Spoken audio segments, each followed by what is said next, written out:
अस्सलामुअलैकुम वरहमतुल्लाहि वबरकातुहू। मेरी प्यारी बहनों और भाइयों, आज मैं आपको वुजू का बयान के मुतालिक कुछ बातें बताऊंगी।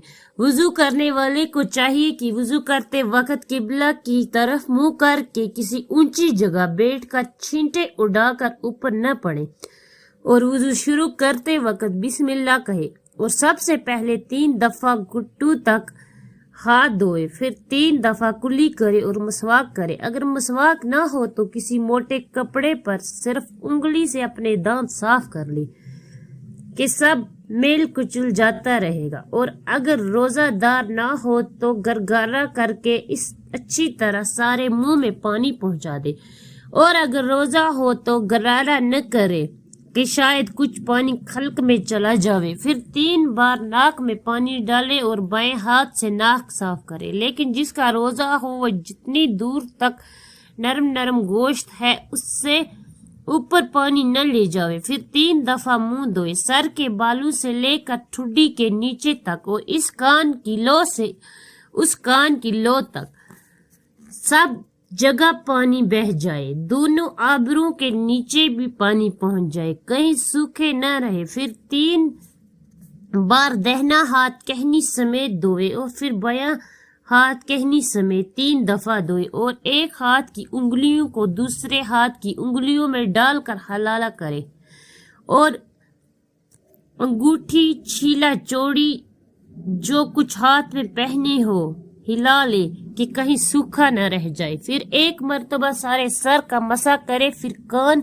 का मसा करे, अंदर की तरफ का कलमा की उंगली से और कान के ऊपर की तरफ से अंगूठे से मसा करे।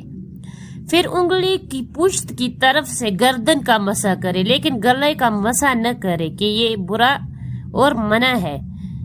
कान के मसे के लिए नया पानी लेने की जरूरत नहीं है, सर के मसे से जो बचा हुआ पानी हाथ में लगा है वही काफी है। और 3 बार दहना पांव टकने समेत धोए, फिर बायां पांव टकने समेत 3 दफा धोए और हाथ धोए हाथ की चिंग और बाएं हाथ की चिंगलियों से पैर की उंगलियों के हलाल करे।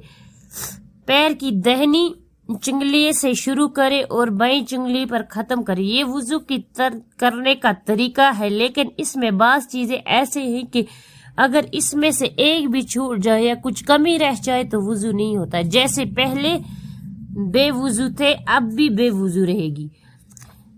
ऐसी चीजों को फर्ज कहते हैं और ये बातें और बाज बातें ऐसी हैं कि इनको छूट जाने से वुजू तो नहीं हो जाता, लेकिन इनको करने से सवाब मिलता है और शरीयत में इनको करने की ताकीद भी आई है। अगर कोई छोड़ दिया करे तो गुनाह नहीं होता, अगर कुछ छूट जाए तो गुनाह होता है। ऐसी चीजों को सुन्नत कहते हैं और बाज चीजें ऐसी हैं कि करने से सवाब होता है और न करने से कुछ गुनाह नहीं होता और शुरू में उनको करने की ताकीद भी नहीं है। ऐसी बातों को मुस्तहब कहते हैं।